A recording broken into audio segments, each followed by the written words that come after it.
Welcome to Rev Up Your Potential with Hilda Gann, the podcast where entrepreneurs, business leaders, and HR professionals share tips, strategies, and trends in their area of expertise. They also talk about their successes and struggles along their career and business journey. If you love to learn through storytelling and find people fascinating, join us. Welcome back to another episode of Rev Up Your Potential. Today, my guest is Stephanie Weiss. She is the founder of Empowered Leaders Academy, where she guides emerging leaders who are adapting to their new leadership role with the increased responsibilities and the stressors that inspire, influence, and build extraordinary teams that will achieve results faster, all while being confident and in control as a new leader. You got it. She really wants to help you be a better leader. And welcome, Stephanie. Thank you for having me, Hilda. How are you today? I am great. And how are you? Very well. Thank you.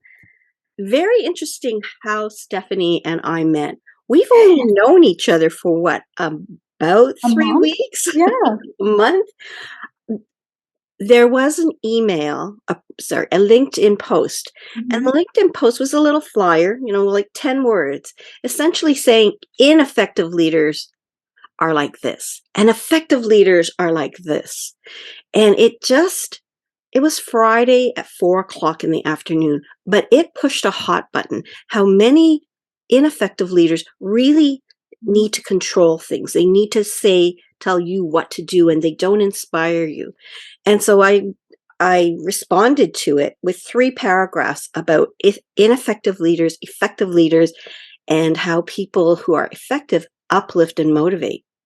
Stephanie was one of the first few people that responded. And we had a dialogue back and forth and said, We were fired up. We were, weren't we? This is Friday at 4 o'clock local time. Stephanie's in the East Coast or the West Coast. Yeah. So it was only 1 in the afternoon, but it was very late in my day. So we both agreed that we were very passionate and we really needed to talk about leadership. And that's our focus today. So really listen in because we're going to share our passions. But let me tell you about this post, and I'll let Stephanie share about this post too.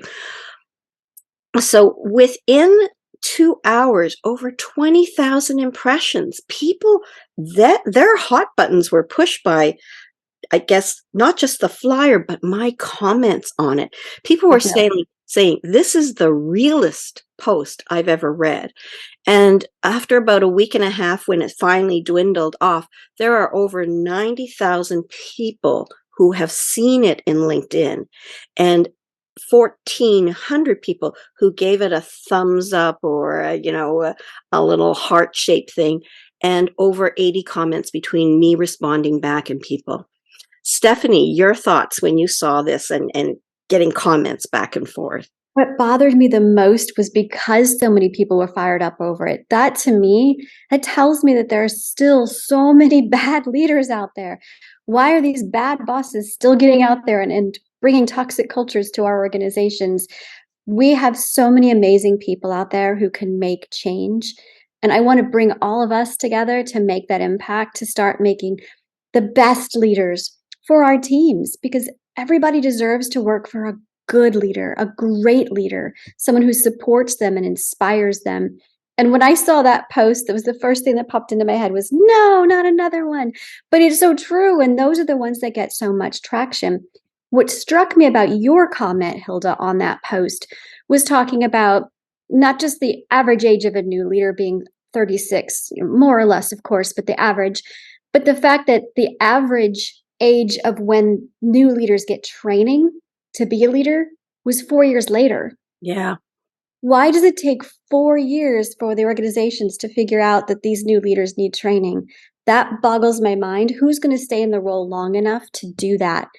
What I'm hearing from people who aren't yet leaders, when I ask them about, are you looking at focusing on, moving to leadership? What's your long-term goals? I still have a team of people. I work at a corporate job still. And so when I'm asking them for their long-term career goals, nobody wants to go into leadership anymore. They want to just do what they do and walk away. And when I dig a little further and ask why, I'm like, you can do it. You have the potential. What's holding you back? And they say, well, I look at what all of the leaders do and it looks miserable. They're in meetings, piles of work. They're not doing leadership things. Hmm. And that's not the leader I would want to be. And I agree with them. I totally agree with them because I see it too. Yeah, yeah, yeah, yeah. And I think the thing with them is that that 4 years of not having some training, some ability to figure out who am I and what kind of leader do I want to be, and learning about different leadership styles, how to motivate and uplift. And 4 years without training, that's a hell of a lot of trial and error, a lot Yes. of mistakes that you're made, and maybe some moments where you say, "Oh my god, why can't I enjoy what I'm doing? Why am I so stressed out? Why are people Yes. yelling at me? Why am I worried about what am I gonna say to her about the performance concerns that I have?" So much lack of support, guidance, and helping people gain confidence in what they need to do. So, share with me. So, you and I just hooked on and said, wow, why are 90,000 people Mhm. seeing this and thinking, I got to read this and I got to read on? And people saying, well, this is so true. And I wished I hadn't experienced this, but I have, and that Yes. wasn't the good stuff. It was really the ineffective leaders. So you and Mhm. I decided we need to do something. This is obviously a hot topic. So share with me your experience um, in terms of leadership and why you ended up becoming, you know, Mhm. in a leadership role and creating this business for yourself, Empowered Leaders Academy. Absolutely. So I always wanted to move up. I'm the stereotypical firstborn child, the whole thing. I want to achieve. I like challenge. I like change. And so all of my roles, I started out as a chemist. I moved into a computer programming. I moved into the business side and business as a business analyst and went on from there and got promoted because I was good at doing what I did. Most people are. When you're promoted to your first leadership role, it's because you were good at being an individual contributor. I don't know why they think that's gonna make you a good leader. That's a totally different topic. But that's where my journey took me, as most people's normal journey is. And I became a leader, and I thought, wow, I've had so many past jobs and so many past bad bosses. My husband and I joke about this all the time. He's like, "How did you know how to be this good leader that your team loves you?" And I said, "Well, I think it's because I had so much experience with bad bosses, not because I had a bunch of Sorry, good ones." sad. It's not a It's joke. sad. It's It is. sad. Yes. I've had a couple sprinkle in of good bosses, but because I had so many bad ones, I knew what I didn't want to do and how I wanted to do it differently. So I don't wish that on anybody. So please don't think having a bunch of bad bosses is going to make you a better leader. I'm not trying to say that at all. But when I became a leader, I wanted to do everything differently. I think every generation does that to their parents too. Like, I don't want to do things the way my parents did it, so same old story. But when I got into leadership, I was green like everybody else. I didn't get training on how to be a leader. I got training on how to do time cards, approve vacation requests, what's the law in the state of California for lunch hour, and all of that good stuff. That's the kind of training you get. Or an onboarding when I moved to the company I'm at now. There was an onboarding program for leaders, and it consisted of them sending me a book, which at least was good there. But nobody asked me if I read the book or anything, like follow up, anything I thought about it. It was just, okay, put this on your bookshelf kind of thing. So when I was developing my team of people, I was making the team bigger because they needed it. They were kind of in shambles when I started there, and which one of the reasons they hired me in. And so I got to create two team leads, and I got to teach them how I do things because they had seen me already as their leader in their leadership role and they wanted to do things my way. But I told them they had to become their own people.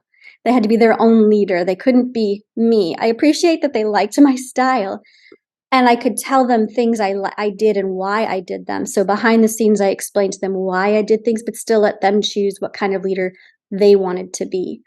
And that was really fun for me, developing new leaders. And I've already gotten to see one get promoted up, and now he's an equal to me at the company as on another team, and I think it's fabulous, and he's doing wonderful. I just want to keep doing that. I wanted to keep building other leaders.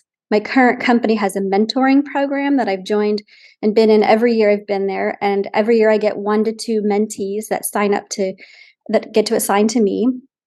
And whether they want to go into leadership or not, I like helping them and coaching them, which is what I do for my entire team, even if they don't want to go in leadership. What do you want to do? How can I help you? How can I develop you? And that's what I think good leaders should be doing. But I started this business because sadly, my company's restructuring is happening. Of course, everybody goes through it. And my team is being broken into 3 groups. I've already lost 2/3 of my team in the transition. I've got the last third with me now. And we don't know what's next for us. They're not going to let us go. But I don't know what the next role is that I would even have an opportunity to do. I'm not going to get to choose. I'm not going to be like interviewing and picking in my own new job, but I wanted to control my own destiny. And I did a lot of soul searching in that period of time of contemplating what would I do next. And I decided maybe I could do something with wine. I didn't know what I wanted to do. I I was hiring some coaches to help me figure out what to do with a business. And the more they listened to me, they said, "Stephanie, you do know you're a coach, right?" And I said, "What are you talking about? I'm not a coach. I'm a manager, I'm a leader." And they're like, "Yeah, but what you do is develop and mentor other people." And light bulbs were going off, you know. It was like, "You're right." That's what I love, my passion about what I do in my job. It's not to make the money for the company or to get the results at the end of the day. It's to make sure my people are taken care of, that they have the psychological safety in place, that they're supported, that they want to do the best they can do, which ends up giving the company more money and all the numbers that hit at Yes, the end of the yes, year. for sure. But that's what I wanted to do, was do this all the time. So I started this business on the side. When you were talking, the passion lit up. And the passion lit up particularly when you are supporting others to find their own unique identity as a leader. Not to emulate you as a leader, but to Mhm. find their true strengths, their true calling as a leader. And that, you know, oftentimes people think they're a manager because they control and boss, and manage the project and manage the people. I created my own training program based on the Rev Up process, and we'll talk a bit about that later. But the focus was really to help people uplift and motivate. And Mhm. truly, as a leader, and I call it people leaderships skills, not people management skills. We're not managing people.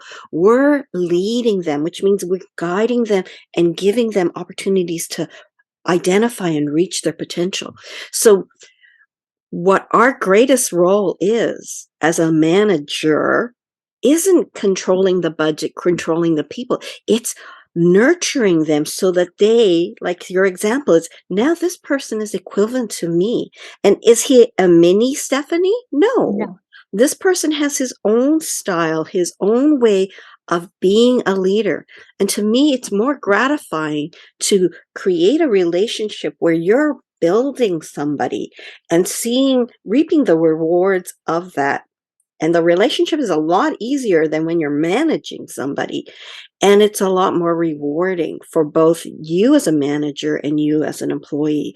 So I think we have to have this mental mind shift as a manager. I'm not here to manage you and control you.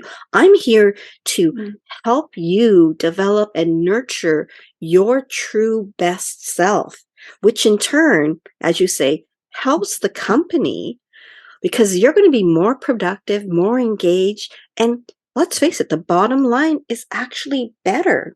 The Yeah. profit is there, the sales are there. And if you're not turning over people and replacing them, those dollars saved Yes. and the seniority of the people that stay is helping you increase the bottom line. If you read any of the magazines, Forbes and Times, you see those companies that are people centric and operations centric are good. You know, when you talked about it earlier, you were talking about the things you were taught as your first time manager were operations, Mm. administrative details, not about guiding and nurturing staff. So, you know, I'm so happy that you shared that with the group because these are important things and really soul searching.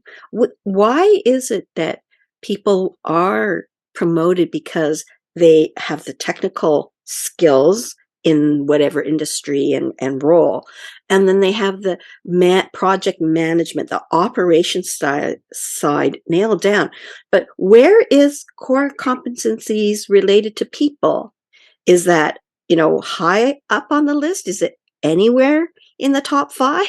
You know? It's not even in the job description half the time when you read it for a manager position. Yep. Yeah. You know, and you, I know when we developed our performance evaluation tool and we shared that with our staff, people leadership, team collaboration, getting Yes. along with others, these were in the job, you know, evaluation, and Mhm. therefore it was an expectation. One funny aside is we also had submitting timesheets on time as a job. Because if they didn't, we'd say, "Hey, you could have got an extra, you know, little bit more in your salary increase if you just had a corporate responsibility of submitting your timesheets." Because when you don't, we can't invoice our clients. So you are holding up our company's ability to be more effective in getting money that pays you, for example. Absolutely. What was the defining moment for you? I guess you shared that, but was there another moment when you decided, I need to not do wine, but I need to do coaching and helping people be the best leaders they can?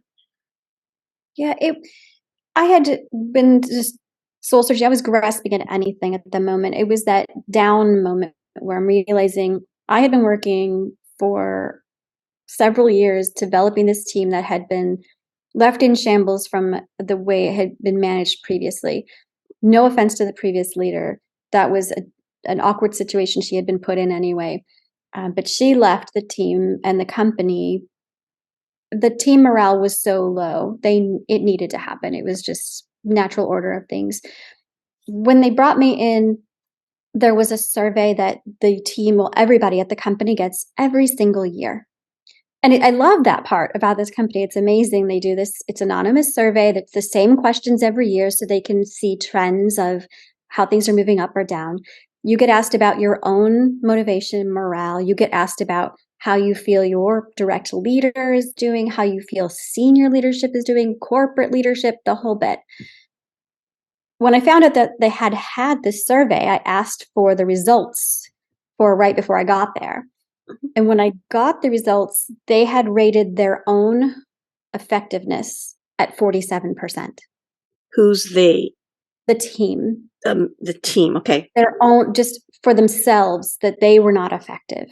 They had rated the leadership at about the same in the high 40s. It might have been 49%. Mhm. So that's what they thought of leadership. I had been there. I started at the beginning of November. The survey comes out every July. So when I got the next year's survey, the results were in the 90s. Wow. Wow. I had looked at what their lowest scoring things were on the survey, and I brought it to every team meeting. Tell me about this one. What is it about this one that you rated so low? What would you like to see different? I know you guys have ideas, tell me. And I listened to them. We did it together. It wasn't me doing it. I was just driving them to make the changes they needed, that they wanted, that they were hoping to have in the company and the organization. We couldn't change everything. I can't change corporate leadership, but I can change their perception of it because some of it was they weren't being told things and it just wasn't being trickled down. So Yeah. some of it was just lack of communication. So there were things that we put in place, processes we did, so much work. But even in 1 year, just by being listened to, heard, supported, amazing results within 1 year. It was kind of funny. My boss And wrote it's me so a nice to have it handwritten. validated, right? It's not just, Absolutely. oh, everybody feels good, right? It's No. the validation And it was and numeric anonymous, so value. any one of them could have said, Yeah, "No, I still yeah, don't feel that yeah, way," but yeah. they all did. That's how great it was. But my boss wrote me a handwritten thank you note, and I was like, "Oh, that's really sweet," and I made a comment to one of my colleagues, and they were like, "He never gives thank you notes, not even electronic ones. You got a handwritten one?" So they noticed. They could tell something was going on. I think the second defining moment for me, Hilda, in that situation was somebody else on my direct team that also reports to my boss noticed the shift in my team, not the scores. I mean, he may have, I don't know if he had access to the scores too, but he could tell the difference in the team, the morale, because we work closely with all other teams. We're not in a silo all by ourselves. Mhm, mhm. And he actually approached me on the side and said, "Can we go to lunch? I want to talk to you about what you're doing differently." He was a brand new leader right before I started, and he only knew the leadership at this company. This is where he started as an individual contributor out of college, everything. So this is all he knows. And he said, "You're doing something different. I've tried to emulate this person's leadership. I've tried to emulate that person's leadership. I'm not getting the results I can see in your team. I want to know what you're doing." And this That where to me was, I can help other people. this is where it helps for new leaders to really get the coaching, the support, and there's got to be better ways. I love some of the things you said, and it just reminds me of when my husband and I had our engineering company, iTrends. You know, our premise was, wouldn't it be nice if we created a company where people loved what they did and loved where they worked? And so we got to create that, That's right? And amazing. thank you, thank you. And what we did was we felt that people were saying things, and the feelings at the company were, yes, what we said we wanted to do. People feel like they're growing and feeling nurtured and valued, as well as people are loving the work that they do with each other. And we would get little validations of these kinds of things. For example, one of the things that I used to do was always, I'll be politically correct now, I would write holiday cards for every individual. And in Mhm. it, I would write something that they knew they were special. Thank you for your being, the head of our yellow team for our United Way, or thank you for that excellent job you did on Project ABC. And I walked around one year and I saw this holiday card in May.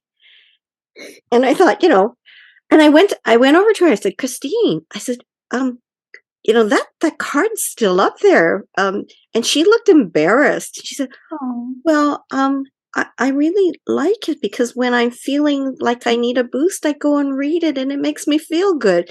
And then it made me feel good because obviously I made them feel special, and they so special that they put that up.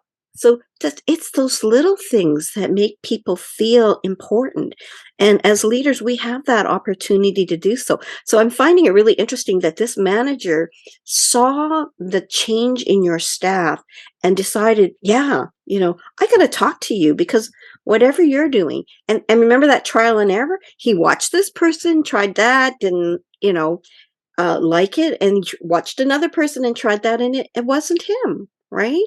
So this is great. I'm glad that you're sharing this. I hope that people are getting a lot out of this, because I think Stephanie and I are diving in deep and talking about managers and how we need to support each other and manage.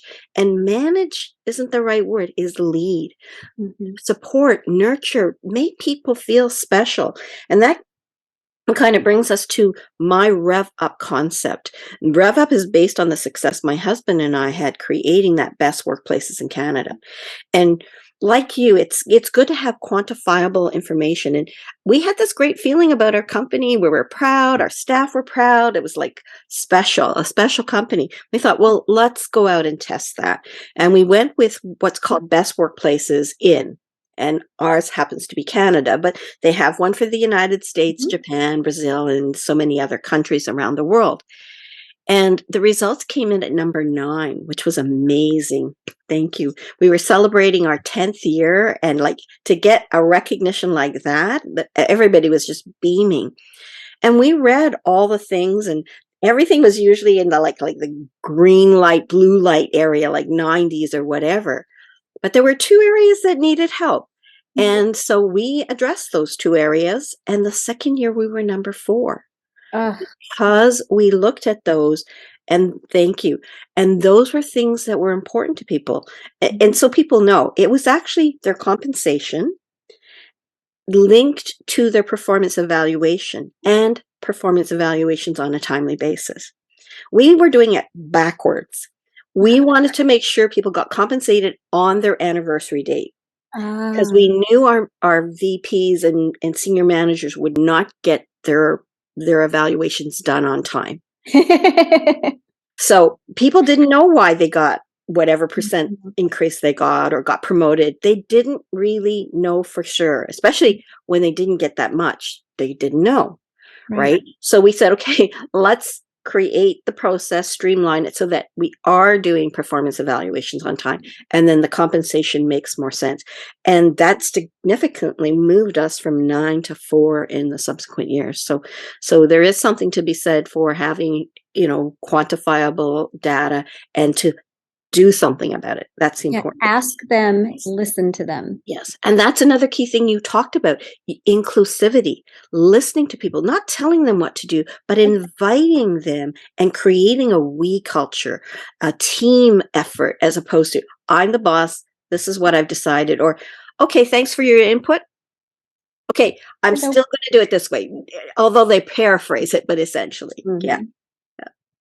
Any struggles you've had along the way in your career, because sharing those helps us know Mhm. how we might deal with situations or we've had one, and knowing that we've got company or we could do things a little differently or just get more positive about putting that behind us.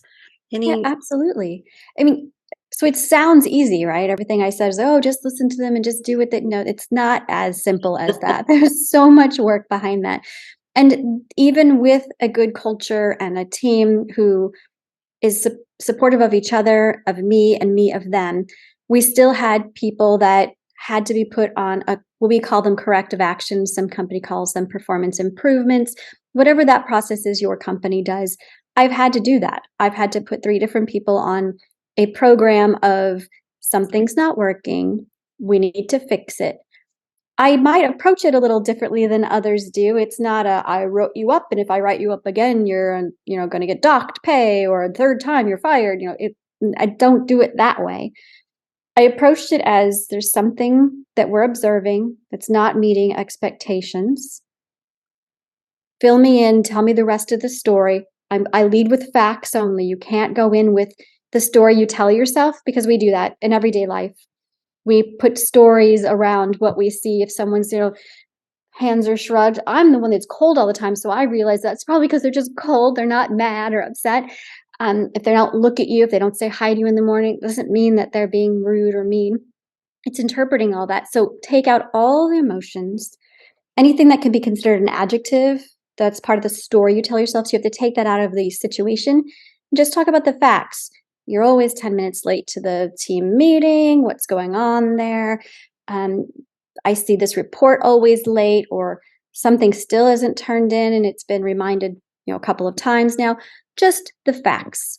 And then we talk about the situation, what's going on. So you have to have these difficult conversations with your team. You can't just say, it'll be okay, they'll figure it out, they're adults. You have to have hard conversations. Yeah, yeah. It's part of life in every relationship you have, but especially as a leader with your team, you can't ignore negative things because what you ignore, you're allowing. What you're allowing, you're enabling. And everybody else sees it. You can try to sweep it under the rug all you want, but everybody else notices. Every one of those people, after a 1 month to 3 month, sometimes corrective action process, at the end, each person thanked me for going through the process. That was a surprise to me because most people don't Mm, thank you for putting them through that.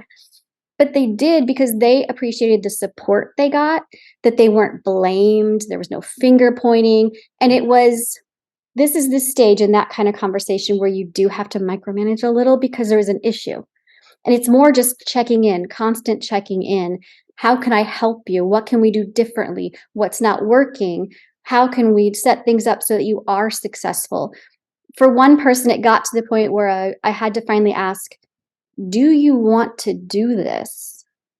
Because if you don't, we're driving to a solution that's never going to happen. Maybe what is best is if you go to a different role, a different team, or something's rewritten. You can't just get this off your plate and never have to do this task anymore. It is your job. So is this what you want to do? And it got to that point, and we resolved it, and everything was going well. She eventually later, a year later, did leave the company, but it was all in, like, she still actually just contacted me last week and wanted to know how I was doing and how the team was doing, because we still have that good relationship, even though I was writing her up technically. yeah. I mean, you've just shared some really valuable tips for managers.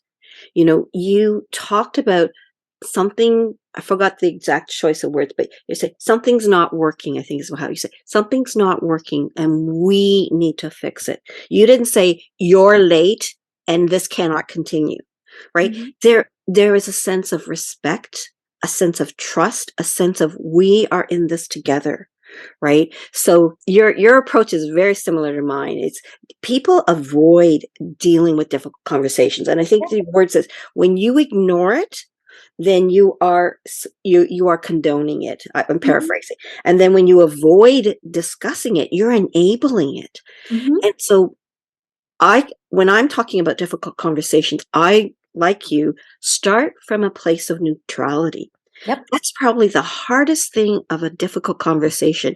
And when you're in control of starting that discussion, then you have the time to think about how will I say it, strip it of its adjectives, don't make a judgment, and just say neutrally, I noticed that in the last 3 weeks, you've been late 3 times. What's happening? Mhm. And then it's open. You haven't said you're late, this is unacceptable, or you're lazy. There is no judgment. And then my second tip is always listen, and then listen some more. Don't formulate how you're going to answer the question. Just listen, right? So, I mean, that's why you and I hit it off, because we really think about ineffective leaders. We think about how we can enable people to be more effective leaders. And I know that I talk about my rev up process, but I want to spend time talking about emotional quotient, because I think that's a passion for you when you're what helps guide you. So tell us a little bit more about emotional quotient Absolutely. So EQ, or also emotional emotional intelligence, intelligence. it's all interchangeable there. Slight variation differences for some people who want to really get into the details, but EQ is for everybody. Every single person, children, even though their brains haven't formed all the prefrontal cortex yet and haven't been able to formulate all of that, we all need to be able to realize that emotions are not bad or good. So being happy isn't always good. Being sad or angry is not always bad. Emotions are human. They are natural occurring parts of being a human body. You have a heart, mind, body, and soul. And emotions are real. You have to stop judging them. You have to allow them. What you do with emotional intelligence is realize how you portray different emotions. The hardest part is identifying, and they actually tell you to name your emotion. So, right now, in this moment, whoever's listening right now, what are you feeling right now? Where in your body do you feel whatever that emotion is? And to realize how or why you are in that emotion. Once you can do that and state, I feel light as air. That's usually, maybe a happy. Some people, that's their happy. Some people happy are crying. That doesn't mean sad. Sometimes you're so happy you're crying. It happens. But realize your triggers, your ways of how you portray emotions, because not everybody's the same. When you can start doing that with yourself, then instead of judging one of those emotions as bad, you can just start regulating emotions and move that into the, I know I just got off a phone call and I am fired up, angry, but I'm getting ready to go into another call. I have to be able to regulate my mood and understand not to take that anger into that call because that's not where it belongs. But don't bottle it up. Find a way to be able to revisit that emotion and deal with it, but be able to regulate it for the next moment because of something you have to do. Or you can't and you need to step away from that next call and not go into it because that anger emotion doesn't belong there. So that's how you regulate. That's the second phase.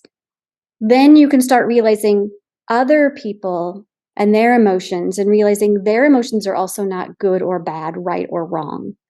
Never judging, not for them either. So you walk into a meeting and somebody's acting off, not the way they normally are. It may not have anything to do with you. It could be something completely outside of that.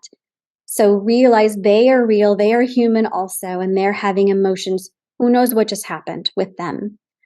So making sure it's okay for other people to feel emotions. Then if you can get to that point where you've got all of those wonderful things under control, you can reach nirvana and do social awareness, people awareness, and take EQ to the step of realizing how your emotions impact others, how their emotions impact you, how to read a room, how to anticipate a customer's mood, if that's what the service industry you're in, how, your mom's mood, all of those different things, whoever you have to interact with, and being able to use that for negotiation skills, for leadership skills, for conflict management, change management. So you hear in the news all the time, a CEO wrote this horrible memo to the company about some bad news, and it went all over social media. We've seen them a lot lately. Yeah. And we're all attacking that. Oh, how they knew they shouldn't have written it that way. How could they ever do that? Well, maybe they're just a little lower in EQ than the rest of us. But then you hear the story about the great CEO, the company isn't doing well. I don't want to lay you guys off. What do you want to do? And some people are like, well, I'll take a pay cut or we'll take turns taking time off throughout the year to save the company money. And everybody's like applauding that CEO. Yay, good job. You did it well. Different style of leadership. It's also EQ. They led from the heart, understanding how people were going to react and emote to it, and use that as a powerful influence to make decisions. The power of EQ. And we're running out of time, but I do want to share that. We could talk forever. Yes, we could. EQ is a valuable tool, as are other things. Absolutely. The one concern people who are listening might say, yeah, but I'm not a people person, like a person who's really into people. I find I'm more introverted, or I use fascination advantage. And in the words of fascination, we call people mystique, where they more or less, they're analytical. They like to do lots of research. They keep their feelings to themselves. And when they're stressed, in fact, their feelings even get closer to themselves. So they may be saying, well, I don't know, I can't build my EQ. I just want to say that there are ways that you can still be a caring, effective leader. Each one of us has our strengths and our abilities. And when we look at, in the words of Rev Up, look at the uniqueness that we have and tap into that potential and be true to ourselves, that's when we can actually be confident, trusting relationship, uplifting managers. So EQ is a valuable, powerful tool, but so are so many other things. You as a manager need to be on a continuous journey to really be more effective. If you really want to be a manager that loves what they do, you you got to come to the very end of this discussion, because Stephanie and I have given you so many ideas, strategies, and tips. Like, I found our conversation so great, because we get to talk about things that we really truly believe will help people. But I think it's very valuable. So, Mhm. Stephanie, how can people get a hold of you? Oh gosh, absolutely. So I'm on LinkedIn primarily as my social media. You can find me at Stephanie D. Weiss. That's my personal profile. My company name is Connections with Stephanie LLC. So you can find my company page on LinkedIn at Connections with Stephanie. If you want to find me on Facebook, I'm there too on both of those same profiles. I'm gonna dabble in Instagram. I'll get there, people. I promise. I keep being told I need to be there. But if you just want to find my website, you'll find all the socials linked there as well. So empoweredleaders.academy. So my profile picture behind me, whichever side, this side. That's right. Empoweredleaders.academy is my website. And you can find everything out about the academy I want to be building, because I want to build a community of new leaders who are going to help the next generation of leaders, who will help the next generation of leaders, because it starts with you as that first new and emerging leader to want to take servant leadership to heart and make it a reality. And then you'll develop, like I am, the next set of leaders. And because of that development, they're going to develop the next leaders to be better. We're not going to have these bad bosses anymore. We're going to take over and we can do it. Yes, we need to make sure there are more and more bosses out there that care about people, that care about seeing their their team grow into, you know, positions of leadership as they move forward in their own career. And that's so gratifying. We have the power as leaders to make a difference. And I am so glad you were a a responder of my post in a way that spoke to me like we had the same belief system. We cared about empowering leaders to be better at at uplifting, motivating, and creating a team that just is a joy to work with. So, Stephanie, thank you so Thank much for you.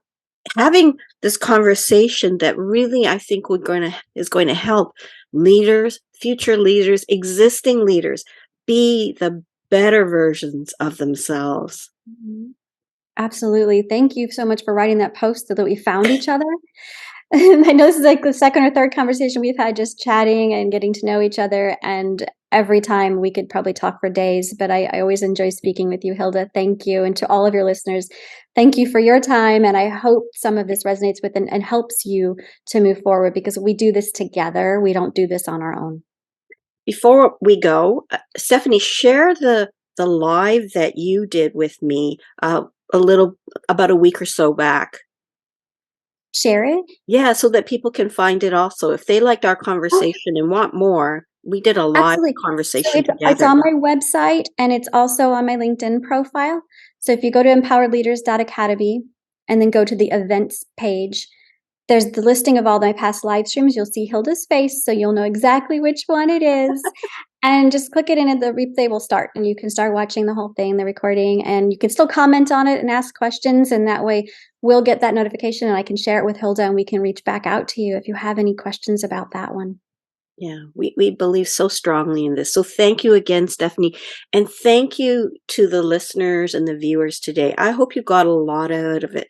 And if you did, comment in the comment section, share it with others, other managers, and then subscribe, because I have a host of guests who have different perspectives, different levels of knowledge and experience in either leading, managing, or in HR. Something I think that will be valuable to you. So go ahead and subscribe, like, and thank you again for taking the time to listen to Stephanie and myself on a topic that obviously was kind of pushing a lot of hot buttons a few weeks ago, and I think will continue. So she and I are on a mission to make it different.